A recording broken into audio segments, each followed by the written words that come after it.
respeito desse assunto tão delicado, tão importante para nós.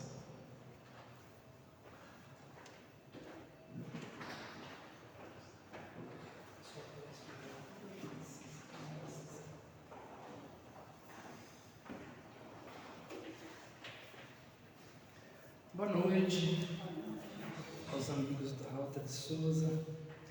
Vamos conversar um pouco hoje sobre o nosso Evangelho, que é sempre bom, não é? A gente trazer esse conteúdo que tanto nos aclara os pensamentos e nos permite traçar um caminho para cada um de nós. Quando nós adentramos as fileiras do Espiritismo, algo de muito interessante nos acontece, ou pelo menos deveria nos acontecer, que é um dos fundamentos que sustenta a nossa doutrina. Eu não me canso de tocar nesse fundamento, porque para mim ele é a esteira básica de sustentação nossa, que é a fé raciocinada. Fé, se nós pudéssemos traduzir em algo palpável, né? É tudo aquilo que se trata de algo que me leva a eu acreditar. Porque às vezes a gente coloca a fé como uma coisa tão abstrata que a gente não consegue nem senti-la, né? O que é a fé? Eu costumo às vezes exemplificar aos alunos dizendo assim: fé é quando eu pego os mantimentos e coloco na panela e faço uma boa refeição. Eu tenho a fé que aquilo vai nutrir as pessoas, vai satisfazer, vai matar a fome das pessoas. Elas vão sair dali saciadas e felizes. Isso é fé. É a certeza de que aquilo vai acontecer. Fé é quando o agricultor pega um saco de grãos, vai lá, prepara a terra, semeia e aquilo acontece, mas ele precisa estar lá, cuidar, zelar, catar a erva daninha, né? Ou verificar se não está chovendo pouco, se não está chovendo muito, quer dizer, zelar para que aquilo possa produzir bons frutos. Isso é fé. Então, fé é algo palpável. Por isso que o Espiritismo fala: olha, nós preconizamos a fé raciocinada, não a fé dogmática. E é dentro desse princípio da fé raciocinada é que a gente começa a canalizar o nosso espírito em direção ao progresso. Aquela famosa frase de Jesus, por isso que a gente está aqui estudando o que ele falava, né? Eu sou o caminho, a verdade, a vida. Ninguém vai ao Pai senão por mim. É isso que a gente está aqui trilhando, mas entendamos que esse caminho, essa verdade, essa vida, ela é feita de trabalho, de esforço, de busca constante de autoaprimoramento. Autoaprimoramento. Eu para comigo mesmo. Isso é fé raciocinada. E é isso que a gente está buscando aqui. Cada vez que a gente ouve bater nessa mesma tecla, nós vamos formando pensamentos, nós vamos estruturando a nossa forma de pensar. E isso, sem que a gente se aperceba, vai estruturando o nosso ser, vai criando condições e aparas para que quando a gente vai tentando fugir do caminho, a nossa consciência nos belisca e fala: olha, e aí a gente se ajusta, a gente se aprimora. É isso. Fé raciocinada, então, é essa que está lá escrita no Evangelho segundo o Espiritismo, na contracapa. Fé raciocinada é aquela que consegue encarar a razão face a face em qualquer época da humanidade. Então é isso, encarar a razão face a face. Fala: olha, eu vou fazer um almoço, uma refeição bacana para a minha família aqui. Eu tenho fé que isso vai dar certo, mas eu não vou ficar sentado esperando o milagre acontecer. Isso é fé. Eu vou lá e preparo o alimento. Então, é dessa forma que nós temos que estruturar a nossa fé. E a nossa fé também, ela vai crescendo na medida em que nós vamos vendo as oportunidades que o Criador nos oferece para que consigamos sairmos vitoriosos de tudo aquilo que a vida nos cobra. É aí que a gente começa a entrar aqui nessa questão da palestra de hoje. A educação no lar.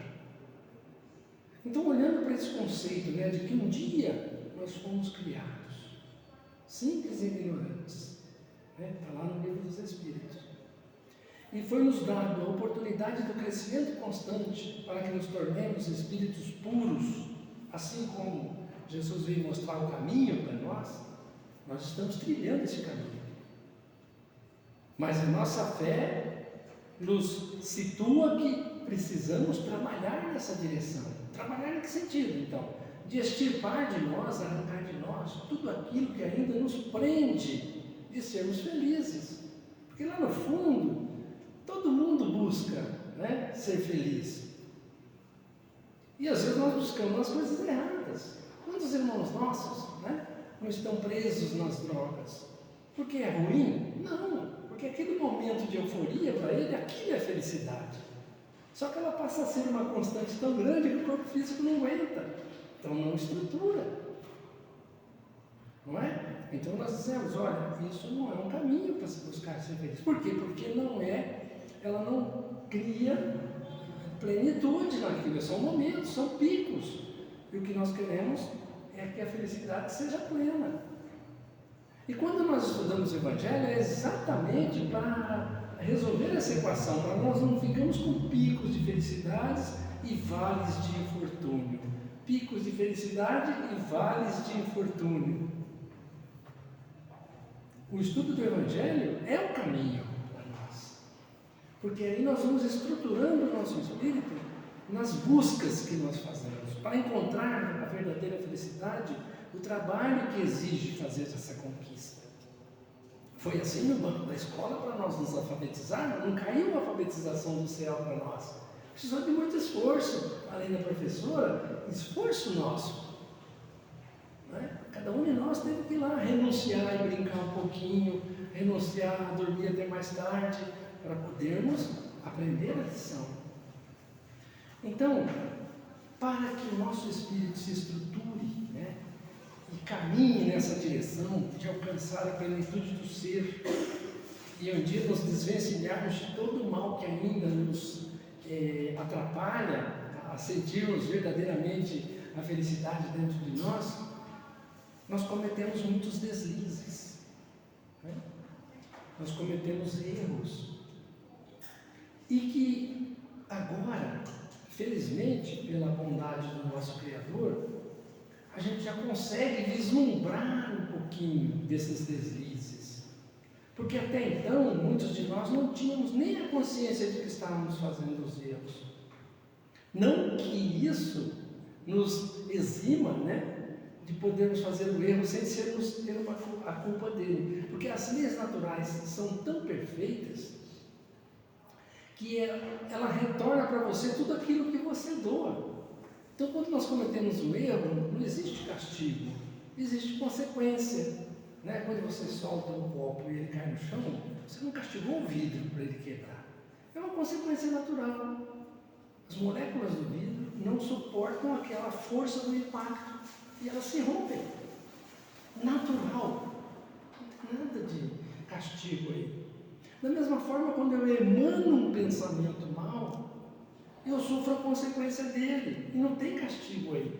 Porque às vezes a gente fica pensando, nossa, como é que Deus consegue controlar cada um de nós aqui? Quando eu faço algo bom, ele vai lá e dá um positivo para mim. Quando eu faço algo ruim, ele vai lá e dá um menos para mim, que nem a professora fazia. Eu deixava de fazer a lição. Não precisa, as leis naturais funcionam, assim como funciona com o copo, assim como funciona quando a gente sai com o carro destrambelhado numa rua esburacada, entorta a roda. Onde está o castigo aí? Em lugar nenhum, é consequência. Então aí começa o primeiro despertar nosso, para o zelo para conosco mesmo. É por isso que está lá no Evangelho segundo o Espiritismo. Reconhece-se o verdadeiro espírita pela sua transformação moral. Pela sua transformação moral, de dentro para fora. Eu tenho que atacar o que é perene em mim, que é o meu eu, que é o meu espírito, que está além da minha matéria, além da minha matéria, porque daqui a pouco a gente vai jogar ela fora, daqui a pouco ela não serve mais para o nosso espírito, e a gente devolve ela com muito carinho, olha, você foi muito importante esse corpo físico para mim, mas infelizmente os órgãos se exauriram com o tempo, muitos deles com o mau uso que eu fiz, pelas minhas intemperanças, pelos meus gulodices, não é? Uma série de coisas eu vou maltratando o meu corpo. Mas mesmo que eu não maltratasse, chega uma hora que não dá mais, eu preciso de substituí-lo pela própria matéria. Mas perdura o nosso espírito, mais o aprendizado que eu consegui com aquele corpo. Então ele é muito importante para cada um de nós.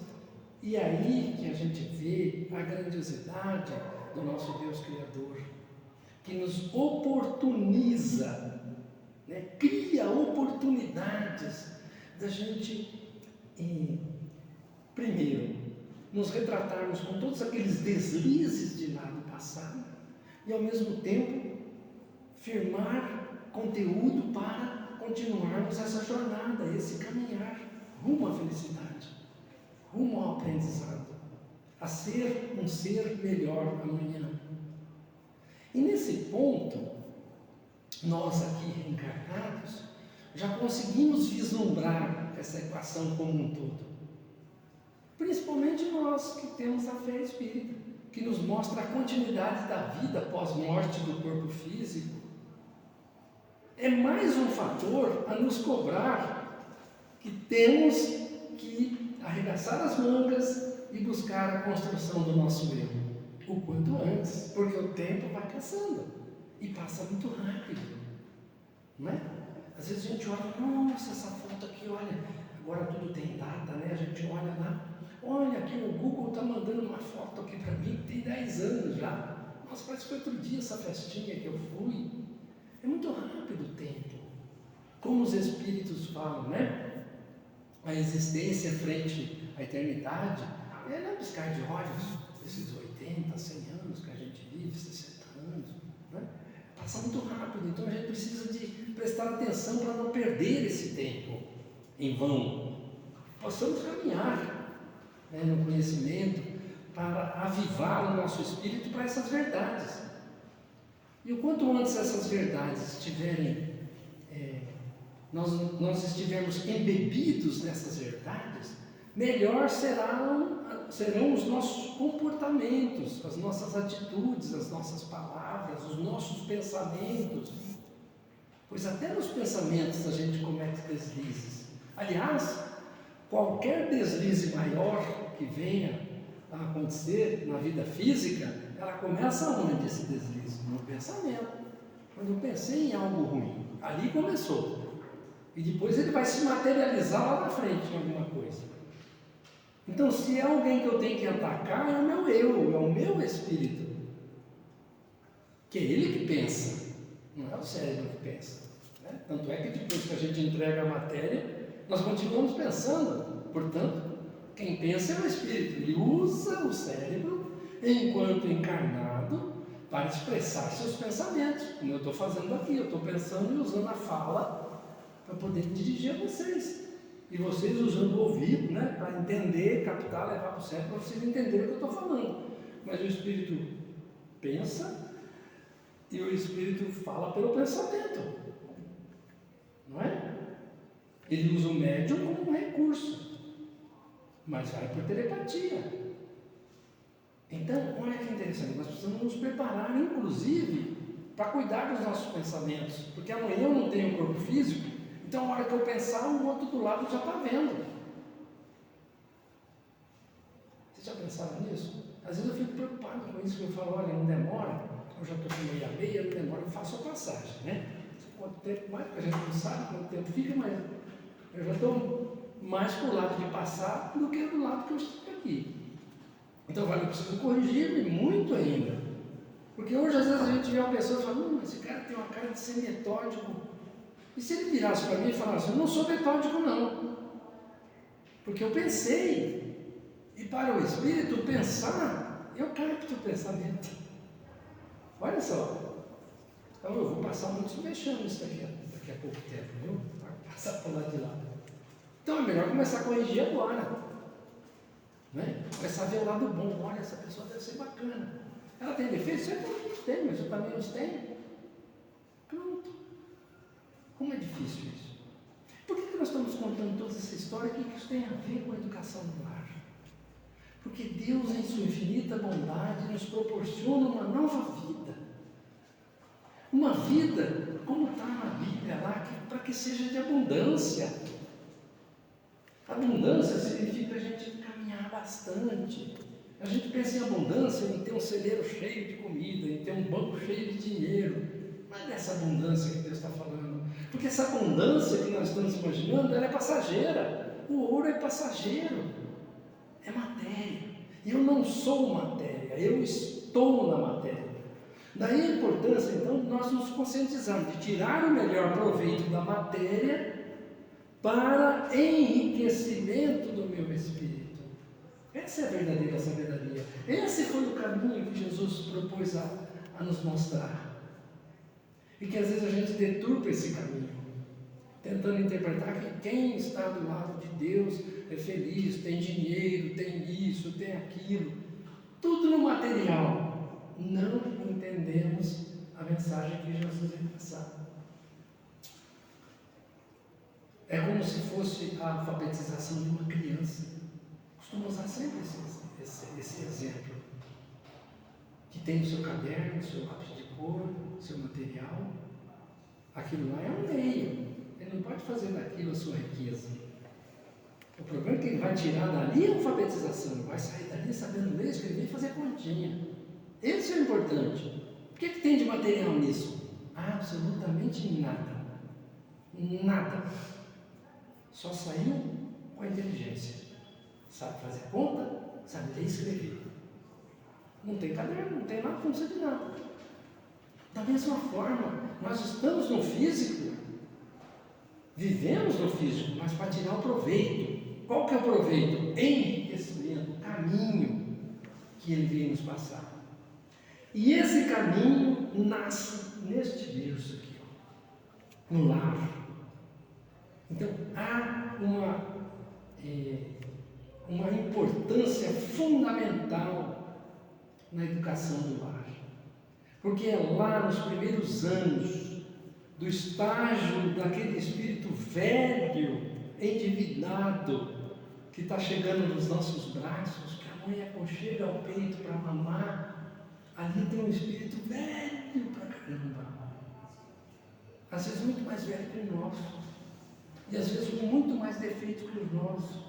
E às vezes muito mais evoluído que o nosso. Mas que Deus ouve por bem colocar na nossa família. E como tudo aquilo que Deus faz tem um fim útil, se não tivesse Deus, não seria Deus, porque Ele teria imperfeições. E a gente não consegue conceber um Deus com imperfeições. Então, aquele filho que você recebe no seu lar, ele tem um fundamento muito grande. Aquela esposa que está no seu lar tem um compromisso contigo muito grande. Aquele marido que está com você no seu lar tem um compromisso muito grande contigo. É a melhor pessoa para estar do seu lado, seja para educar seus filhos, seja para educar você mesmo, para que os dois tirem o melhor proveito, para que a família tire o melhor proveito daquele plantio que está acontecendo ali. E é por isso que existem diferenças.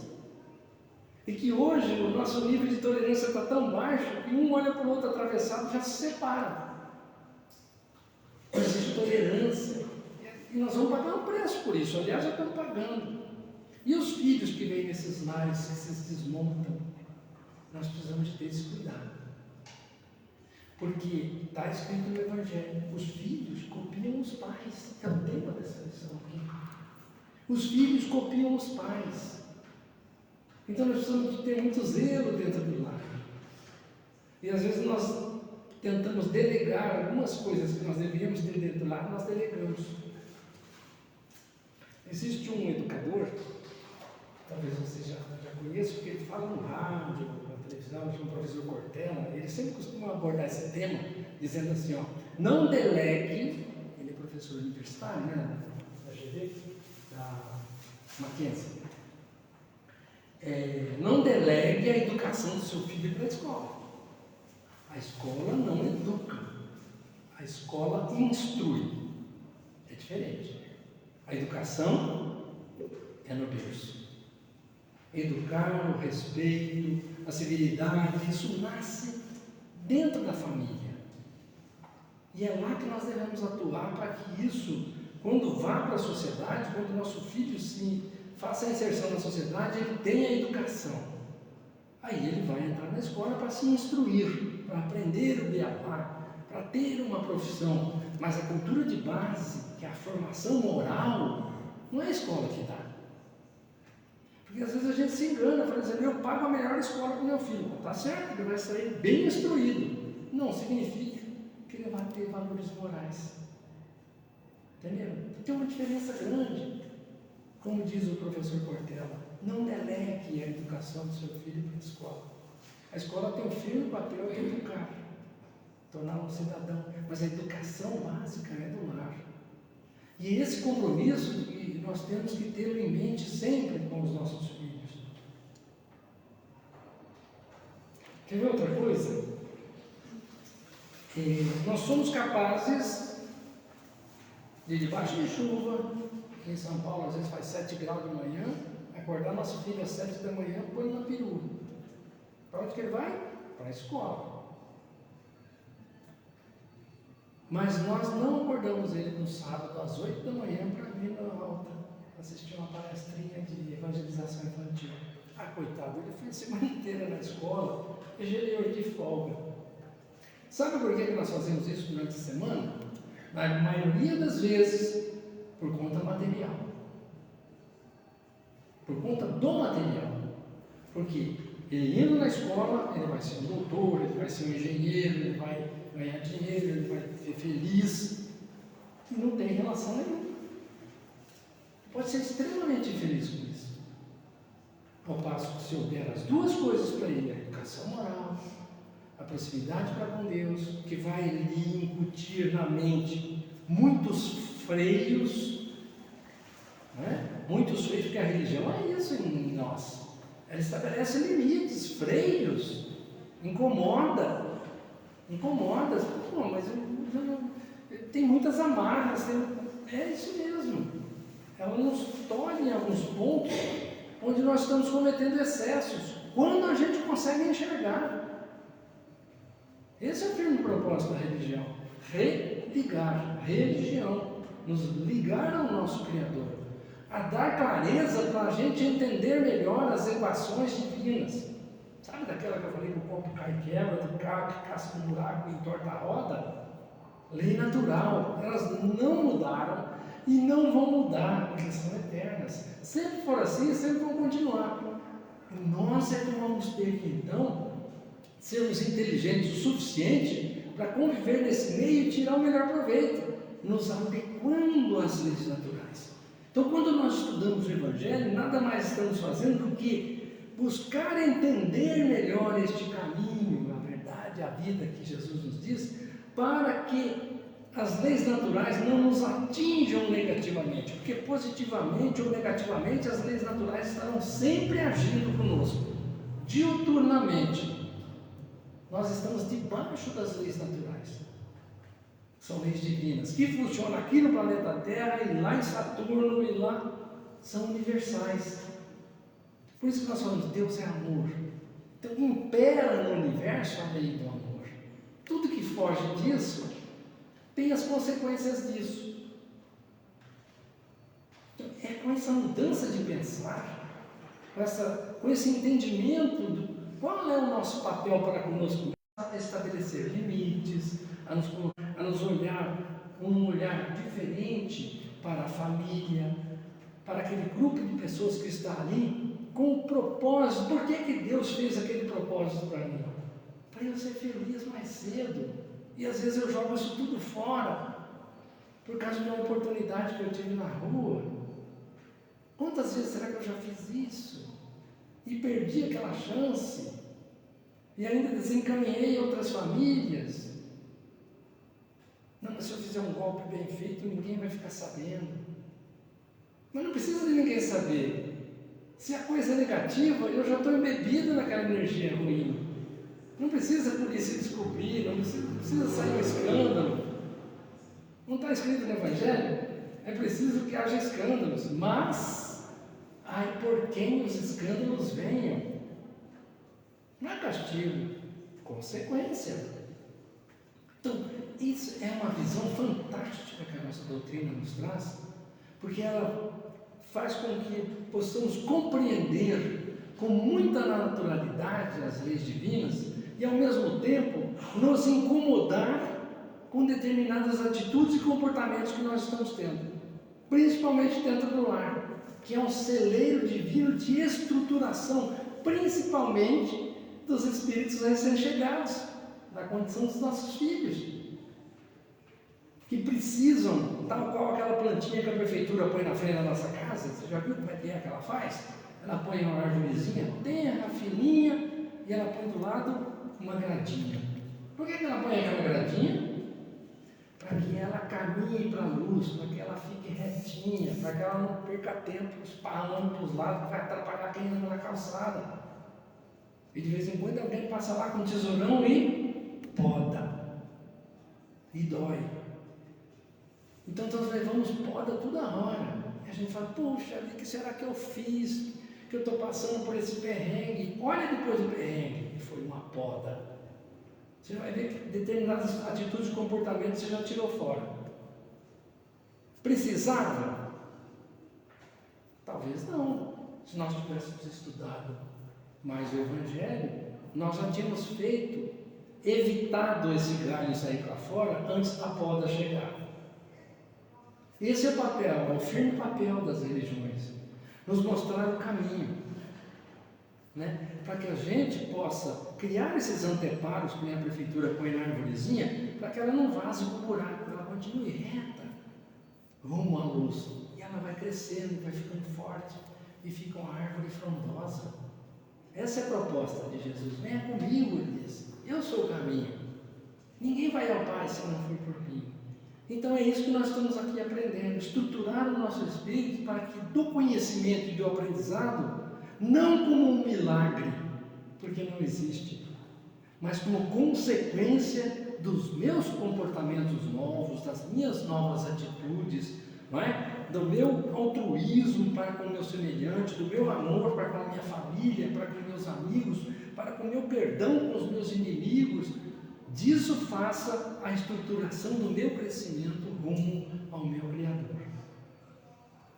E é desse aprendizado que nós vamos nos estruturando, como se gotinhas de Evangelho fossem caindo em nosso pensamento dia a dia, né? Como aquele remedinho homeopático, cada dia você chupa uma bolinha daquela docinha, uma bolinha daquela, e ele vai surtindo efeito em nós.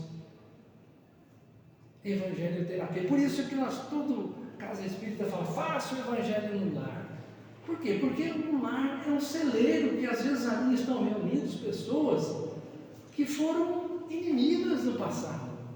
E aí põe ali dentro e um olha para o outro e já não quer mais.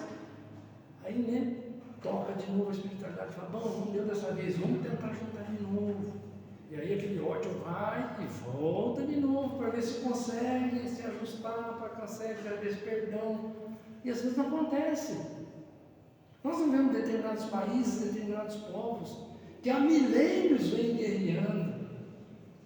E o ódio, que uma hora eu te jogo uma pedra, amanhã você me devolve 2. Aí eu te jogo 3, você me devolve 4. Por que Deus permite que isso aconteça? Porque Ele não quer milagre, Ele quer que a gente tome a consciência de que a lei de amor é construtiva e que o ódio só destrói. Então essa é a opção. A opção pelo bem não é imposto por Deus. Ele faz o chamado. Vem quem quer. É esse o chamado que nós estamos recebendo. Aproveitemos. Houve época que nós jamais, numa terça-feira gostosa como essa, estaríamos aqui. Não estaria fazendo qualquer coisa, né? Mas nós estamos aqui, então nós estamos atendendo a esse chamado. Nós estamos educando o nosso espírito. E eu vou levar isso aqui para dentro do meu lar, para que aqueles que me cercam possam beber dessa fonte fecunda de amor, que é o Evangelho do Mestre. E que possamos, então, ter essa energia necessária para que possamos fazer essa transformação. Porque ela não vai se dar de fora para dentro. é de dentro para fora. Nós vamos daqui a pouquinho tomar passe. Ele é muito importante, mas não faz milagre. Não vai esperando que o passe vai resolver seu problema. O que vai resolver o seu problema é as reflexões sobre o Evangelho que nós vamos fazer. Porque o passe é uma Novalgina que a gente toma, tira a dor de cabeça, mas se não curar a origem dela, amanhã ela vai doer de novo. Então, o passe de estrutura, o passe nos energiza, não é? Faz nos sentir bem, mas a cura é de dentro para fora. Nós precisamos atuar no nosso espírito. Não é bom ouvir isso, porque a gente gostaria de falar, bom, passe resolve o problema, vai tomando passe aí, eu vou continuar fazendo as mesmas coisas. Mas nós gostamos da clareza. E essa é uma doutrina da fé raciocinada. Então a nossa consciência fala que isso é uma verdade. Que nós temos que mudar a nossa maneira de ser, que nós temos que mudar a nossa forma de pensar, que tem muitas arestas para corrigir. E é a partir disso que então vai vir a saúde do nosso espírito. E aí a saúde do nosso corpo. Meus amigos, essas são as reflexões que eu queria fazer da importância do nosso conhecimento e do nosso aprendizado, que é diferente instruir de educar. Portanto, a educação do nosso lar, para o nosso espírito e da nossa família é importantíssima. E é por isso que toda casa diz, faça o Evangelho no lar. Porque para apaziguar aquele grupo de espíritos que está ali em crescimento. É um grupo de espíritos não puros, é um grupo de espíritos endividados. O planeta Terra é uma família de espíritos endividados. Por isso que é um planeta de provas e expiações, onde reina ainda o desequilíbrio. E ele só vai mudar a hora que nós mudarmos os nossos comportamentos, as nossas atitudes, os nossos pensamentos. Então aproveitemos o aprendizado e vamos em frente, porque Deus está sempre estendendo a mão para cada um de nós, para que nos reformemos e para que façamos deste planeta um mundo melhor que está por vir. Muito bem? Que tenhamos todos uma semana de muita luz, de muita compreensão. Que Jesus nos abençoe, agora e sempre. Obrigado.